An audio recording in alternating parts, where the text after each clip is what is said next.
ఇంతకుముందు మనం పరమాత్మ తత్వాన్ని తప్పకుండా తెలుసుకోవాలి. ఎందుకు? ఈ సంసార బంధం నుంచి మనం విడిపోవడానికి కదా! సంసారం ఎందుకు కావాలి? సృష్టి రచన చేసిన జగత్ రక్షకుడైనటువంటి పరమాత్మే చేశాడు. సృష్టి స్థితిలో ఏకార్కులే చేశారు. అది ఉంటే కానీ అది జగద్ రచన జరగదు. ఆ జగత్ సృష్టి జరిగినందుకు ఆ సృష్టి లోపల మనం ఉన్నందుకు మన జీవన లక్ష్యము ధ్యేయం అంతా కూడా మోక్ష మార్గాన్ని పొందాల్సి ఉంది. కాబట్టి మనం పరమాత్మత్వాన్ని తప్పకుండా గ్రహించి తీరాలి. అంటే ఇప్పుడు మరి సంసార బంధం నుంచి మనం ఏ విధంగా ఎట్లా పొందుతాం? విముక్తిని పొందాలంటే ఏదైనా మార్గం కావాలి కదా. ఇప్పటిదాకా చెప్పారైనా ఏమని? కర్మ చూపించాడు, భక్తిని చూపించాడు. ఇప్పుడేమో జ్ఞాన విభాగం కూడా చెప్తున్నాడు ఆయన. దానికి ఏం కావాలి అంటే మనకి 3 గుణాలు ఉంటాయమ్మా. సత్వగుణము, రజోగుణము, తమోగుణం అని. ఈ 3 గుణాలకి మనం ఎప్పుడైతే అతీతంగా అవుతామో, ఎట్లా అవుతాం అతీతంగా?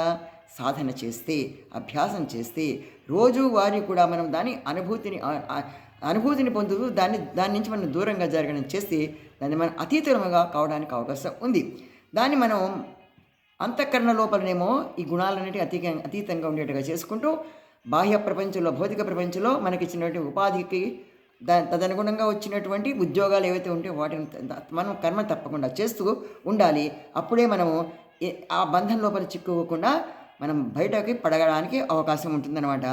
దీనికి అతీతుడు ఎప్పుడైతే అవుతామో మనం సత్వరజస్తమ గుణాలకు అతీతమైనప్పుడు భగవంతుడిలో మనం చేరడానికి చక్కగా సర్వదా యోగ్యమైనటువంటి భావం అంతే చక్కగా అయిపోతుంది. ఎప్పుడైతే అర్జునుడు ఎప్పుడైనాడు జ్ఞానం ఎప్పుడైతే ఆయనకి బాగా అందిందో అప్పుడు తెలుసుకుంటే త్రిగుణాలకు కూడా అతీతుడిగా ఉన్నటువంటి పరమాత్మ.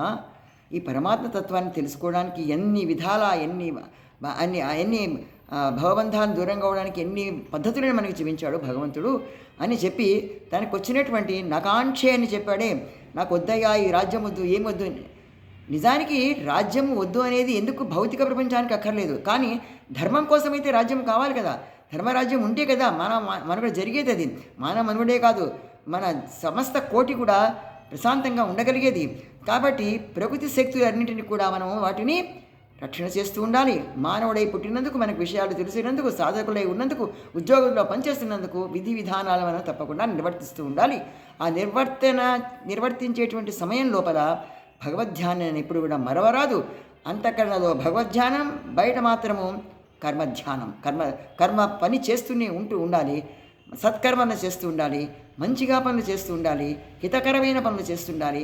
అధర్మం జరిగే చోట ధర్మం కోసం ధర్మాన్ని గట్టిగా చెప్పడానికి మనకు శక్తిని పొందడానికి కోసమని ఈ అతీతుడై త్రిగుణాలను కూడా దూరం చేసేసుకొని ఆయన పరమాత్మలో చేరడానికి అన్యమనస్కుడు కాకుండా శ్రేయోమార్గంలో నడవడానికి ఉద్యుక్తుడు కావాలి, అయి తీరాలి. అందుకనే అప్పుడు అర్జునుడు అంటాడనమాట, అనుకుంటాడు ఏమని, అమ్మో ఇన్ని విధాలు చెప్తున్నాడు, తన దర్శనం ఏమిటో చూపించాడు, ఎట్లా విరాట్ స్వరూపం ఎట్లా ఉంటుందో చూపించాడు, నాకు విభూతిని చూపించాడు, ఆయన భరోసా ఇచ్చాడేమో, నిన్ను రక్షణ చేస్తానయ్యా, నన్ను నమ్మి నువ్వు ముందు పని చేయి, నీ కర్తవ్యాన్ని చేయని చెప్పాడు.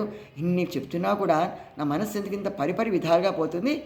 నేను అప్పుడు తెలుసుకోవాలన్నమాట, ఏమని జ్ఞానం ఏం రావాలి? ఈ ఉపాధి ఉన్నది కాబట్టి ఉపాధి కోసమే ధర్మ కోసం వచ్చిన ధర్మాన్ని రక్షణ చేయాలి అని తెలుసుకొని ఆ గ్రహణం చేసినటువంటి అర్జునుడు ఒకసారి కళ్ళు ఇట్లా ఉన్న మసకబారినట్టు అనుకున్నాడు. మసకపోయేటట్టుగా కళ్ళు తెరిచి చూసుకున్నాడు కృష్ణ పరమాత్మని.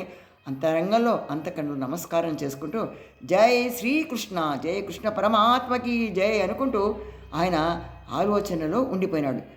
త్రిగుణాలకి కూడా అతీతుడు అయ్యడానికి ఆయన సన్నద్ధుడవుతూ ఉన్నాడనమాట. మనం కూడా